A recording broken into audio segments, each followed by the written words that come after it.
UP में आप जा रहे हैं चुनाव लड़ने, क्या लगता है कि और भी सारी पार्टियां हैं लड़ रही हैं, तो उन पे भरोसा नहीं है क्या आपको? नहीं, किसी पार्टी पे भरोसा होने का मतलब नहीं है। बात यह है कि अगर इन पार्टियों पर भरोसा होता, ये किसी काबिल होती या ये कुछ करके दिखाती लोगों के लिए, तो हो सकता है हमें पार्टी बनाने की जरूरत नहीं होती। क्या किस पे भरोसा करेंगे आप? बीजेपी जो पूरी तरह से तबाह करने पर तुली हुई है, क्या उस पर भरोसा किया जा सकता है? बल्कि मैं तो बहुत स्पष्ट रूप से कहता हूं कि इस देश को अगर बचाना है तो बीजेपी को जड़ से उखाड़ कर फेंकना होगा। और इसकी शुरुआत 2022 में उत्तर प्रदेश से करके सेंटर में इनको पूरी तरह से उखाड़ना होगा। लेकिन वही बीजेपी के नेता कहते हैं 50 साल तक राज करेंगे। नहीं, वो तो आपने देखिए, उन्होंने तो सारी रणनीति अपनाई है। वो तो इस देश में लोकतंत्र खत्म करके राजतंत्र स्थापित करना चाहते हैं। इसीलिए मैं कहता हूं कि अगर 2022 में बीजेपी को उखाड़ के नहीं फेंका गया तो इस देश में लोकतंत्र खत्म हो जाएगा, राजतंत्र की स्थापना हो जाएगी। और इसके साथ साथ 2022 के बाद में 2024 के जिस लोकसभा चुनाव के लिए लोग उम्मीद लगा रहे हैं, लोकसभा चुनाव नहीं होगा। 2024 का लोकसभा चुनाव इस देश में नहीं होगा, क्योंकि तब तक राजतंत्र स्थापित हो जाएगा। जिस तरह से विस्तार प्रोजेक्ट बन रहा है, नई संसद की स्थापना बात हो रही है, और उसके साथ साथ में प्राइम मिनिस्टर हाउस बनना है, और यह भी कहा जा रहा है, आरएसएस की तरफ से कहा जा रहा है, नई संसद नया संविधान, यानी मनुस्मृति, मनु का संविधान। और मनुस्मृति लागू होने का मतलब यह है, मनु का संविधान लागू होने का मतलब यह है कि ऊंच नीच पर आधारित जो संविधान है वो लागू होगा। और भारत में 1947 से पहले की स्थिति, जो यहां पर पूरे शूद्र समाज को, जिसमें एससी, एसटी, ओबीसी और माइनॉरिटी, इन सबको गुलाम बना के रखा जाएगा, वो स्थिति है। तो इसलिए 50 साल तक राज करने की वो बात कर रहे हैं और अपनी उसी रणनीति पर चल रहे हैं। लेकिन इस बात को लोगों को समझना है, आम जनता को समझना है, इस देश के आम वोटर को समझना है, मतदाता को यह बात समझनी है कि उसे क्या करना है। इसीलिए मैं कहता हूं कि 2022 में बीजेपी को उखाड़ के फेंकना पड़ेगा, नंबर 1। नंबर 2, आप कह रहे हैं कांग्रेस, क्या कांग्रेस पे विश्वास किया जा सकता है? अगर कांग्रेस पे विश्वास किया जा सकता है, या कांग्रेस ऐसी पार्टी होती, तो बीजेपी जैसी पार्टियों का जन्म ही नहीं होता। तो कांग्रेस किसी काबिल नहीं है। कांग्रेस की लीडरशिप जो है सबके सामने है, उसकी लीडरशिप पे लगातार जो मतलब सवालिया निशान है कि इस काबिल नहीं है कि वो देश को लीडरशिप दे सकें। कांग्रेस की स्थिति है। बीजेपी ये कह रही है कि यूपी में माफिया राज का दी एंड होगा। योगी सरकार ने 4 साल में माफियाओं का सफाई कर दिया। नहीं, बल्कि योगी सरकार ही एक माफिया बन गई है। ये कहना गलत है कि माफिया राज का होगा। कोई माफिया राज का सफाया नहीं हुआ। किस तरह से कत्लेआम हो रहे हैं सबने देखे हैं। दिन दहाड़े कत्लेआम हो रहे हैं, यहां तक कि राजधानी लखनऊ में कत्लेआम हुए हैं या नहीं है? हुआ, बताओ आप। सबके उदाहरण सबके सामने है। और दूसरी बात यह है कि और माफिया के साथ साथ ये जो पार्टी है ये भी एक माफिया के रूप में बन के उभरी है, और कुछ नहीं। जब मुख्यमंत्री ये कहे कि भाई ठोको वाली नीति है, यानी एनकाउंटर, और जो एनकाउंटर उन पर सवाल खड़े हो रहे हैं, सुप्रीम कोर्ट में लगातार इस पर सवाल खड़े हो रहे हैं, जिस तरह से एनकाउंटर किए जा रहे हैं, तो खुद जो एक सरकार है, पार्टी है, वो माफिया बन के उभरी है। हाँ, निश्चित रूप से माफिया राज है। तो माफिया राज खत्म नहीं हुआ, उसका रूप बदल गया। सर कह रहे हैं भूमाफिया सब्जी बेचने को मजबूर हो गए। नहीं, ये भूमाफिया सब्जी बेचने को मजबूर नहीं है, ये खुद अपने आप में भूमाफिया बन चुके हैं। हर तरह के, देखिए आप, जितने ये सब लोगों को गुमराह करने वाली बात है। सच्चाई के जो आंकड़े हैं, वो आंकड़े इसी से समझ में आ जाते हैं। कोरोना काल का जो सारा नक्शा है, उससे देश की सच्चाई समझ में आ जाती है। कौन क्या है, कौन क्या नहीं है, किसने क्या किया है, किसने नहीं किया है, सब पूरे देश के सामने है।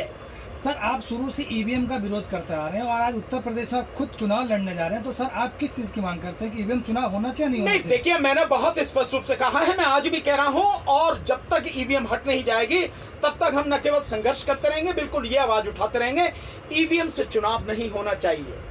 हम इसके लिए लगातार हम कोशिश कर रहे हैं। हमने, आपको मालूम है कि जंतर मंतर पर भी आंदोलन किए, केंद्र सरकार के खिलाफ आंदोलन किए, राष्ट्रपति को ज्ञापन भी दिए, और अब हम पूरे देश में सिग्नेचर कैंपेन भी चला रहे हैं इसके लिए लगातार। और हम ये चाह रहे हैं कि देश में 90 करोड़ जो वोटर हैं, उनमें से कम 50 करोड़ वोटर इस पर सिग्नेचर करके दें, ताकि ईवीएम हटे। हम सुप्रीम कोर्ट को कह सकें कि देश की आधी से अधिक जो आबादी वोटरों की है, आधी से अधिक वोटर जो हैं वो नहीं चाहते कि ईवीएम से चुनाव हो, इसलिए ईवीएम से चुनाव बंद किया जाए, खत्म किया जाए। हम उसके लिए लगातार काम कर रहे हैं, और इसमें लोगों का रेस्पॉन्स भी हमें बहुत अच्छा मिल रहा है। मैं लगातार जगह जगह जहां जा रहा हूं, बहुत बड़ी संख्या में लोग सिग्नेचर करके हमें वो पेपर्स दे रहे हैं लगातार। जो हमने फॉर्म एक बनाया है, वो फॉर्म हम उसके माध्यम से हम जैसे भी जहां मीटिंग में जा रहे हैं वहां भी दे रहे हैं। इसके अलावा व्हाट्सएप के माध्यम से भी, मेरे फेसबुक पर भी वो फॉर्म पड़ा हुआ है। आप उत्तर प्रदेश की अगर सत्ता में आते हैं तो क्या ईवीएम बंद कराएंगे? नहीं, निश्चित रूप से हम बहुत बड़ी ताकत के साथ जो है उसका विरोध करेंगे, उखाड़ के फेंकेंगे ईवीएम को,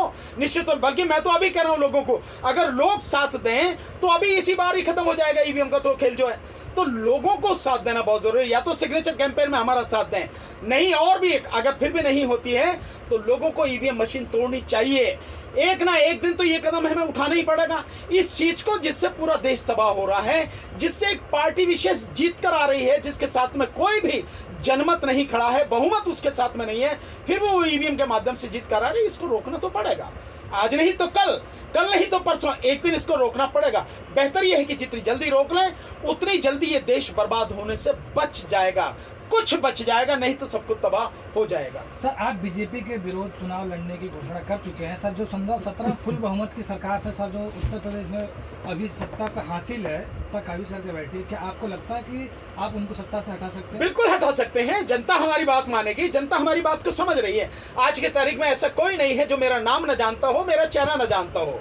पूरे देश में नहीं, पूरे प्रदेश में, देश में ही नहीं, दुनिया में मेरा नाम, मेरा चेहरा लोग जानते हैं। लोग जानते हैं हम किस तरह से आंदोलन ईमानदारी के साथ, जैसे किसान आंदोलन में 9 महीने से हम साथ में हैं, इससे पहले सीए एनआरसी के आंदोलन में हम पूरे आंदोलन में साथ में रहे, उससे पहले जो है हमने बाकायदा जो आंगनवाड़ी बहनें हैं उत्तर प्रदेश में 60 दिन उनका आंदोलन चला, उस आंदोलन में हम लगातार साथ में थे। ईवीएम के खिलाफ हम आंदोलन कर रहे हैं, कोई भी गलत बात होती है उसके खिलाफ हम आवाज उठा रहे हैं, पूरी ईमानदारी से उठा रहे हैं। और अब हम लोगों के बीच में जा रहे हैं, लोगों को समझा रहे हैं, लोग समझ रहे हैं। क्योंकि जो भी पार्टियां, मैं फिर वही बात आपकी बात कर रहा हूं जो पहले शुरू किया, बीजेपी कोई मतलब नहीं, इसके साथ साथ कांग्रेस का कोई मतलब नहीं। रही पार्टी जो है समाजवादी पार्टी है और बहुजन समाज पार्टी है। अगर ये समाजवादी और बहुजन समाज पार्टी वाकई में इस काबिल होती, शासन चलाती, तो मैं दावा के साथ कहता हूं बीजेपी किसी हालत में सत्ता में नहीं आती। और आज ये बोल क्यों रहे हैं? दोनों ही पार्टियों के नेता, सपा के और बसपा के नेता क्यों नहीं बोल रहे हैं? किस बात का डर है उन्हें? किस चीज से उन्हें जो उनकी मतलब हालत इतनी खराब है कि बोल नहीं पा रहे हैं? जुबान उनकी क्यों बंद है? जब आंदोलन चला, किसान आंदोलन, उसमें नहीं बोले वो। जब सीए एनआरसी का आंदोलन था उसमें नहीं बोले वो। किस समय बोलेंगे वो? क्या उन्हें डर लगता है सीबीआई से? क्या ईडी से डर लगता है? क्या इनकम टैक्स से डर लगता है? अगर इसकी वजह से वो चुप हैं तो कहीं ना कहीं ये है कि कोई बेईमानी उन्होंने की होगी जिसकी वजह से उनकी फाइल खुली हुई है। जब आप सत्ता में हैं, क्या आप जितनी बेबाकी से आप अपनी बात अब रख रहे हैं, क्या उस टाइम रख पाएंगे? भानु प्रताप सिंह हमेशा जैसे पहले था ऐसे ही आज और ऐसे आने वाले समय में इसी बेबाकी से, इसी ईमानदारी से, इसी निडरता से अपनी बात रखेगा। मैं वो बात रहेगी जिसकी मैं बात कर रहा हूं कि ये जो सपा बसपा जो बोल नहीं रहे, इनके नेता जो बोल नहीं रहे, क्या इनकी वजह से नहीं बोल रहे? जो मैंने बताया सीबी, ईडी और इनकम टैक्स, अगर इनकी वजह से नहीं बोल रहे और इनको ही अगर जिता दिया जाए तो ये तो फिर भी नहीं बोलेंगे, क्योंकि ये तो ईडी और सीबीआई और इनकम टैक्स तो प्रधानमंत्री मोदी के अंडर में है और ये 2024 तक तो रहनी उनके अंडर में। तो 2024 तक तो इसका मतलब ये मुख्यमंत्री बनके भी नहीं बोल पाएंगे। तो ऐसा मुख्यमंत्री क्या करोगे भाई आप? मैं जनता से कहना चाहता हूं कि ऐसे मुख्यमंत्री की आपको क्या जरूरत है? इसलिए आपको चाहिए बहुत स्ट्रांग नेता, बिल्कुल निडर नेता, जो सही बात करे, ईमानदारी की बात करे और जो हुकूमत चलाना जानता हो, लोगों के लिए हुकूमत चलाए। और वो केवल और केवल राष्ट्रीय जनहित संघर्ष पार्टी हो सकती है और उसका नेता मैं आपके सामने भानु प्रताप सिंह, मैं बिल्कुल खुल के कह रहा हूं, मेरा साथ दीजिए और मुझे विश्वास है कि लोग साथ देंगे।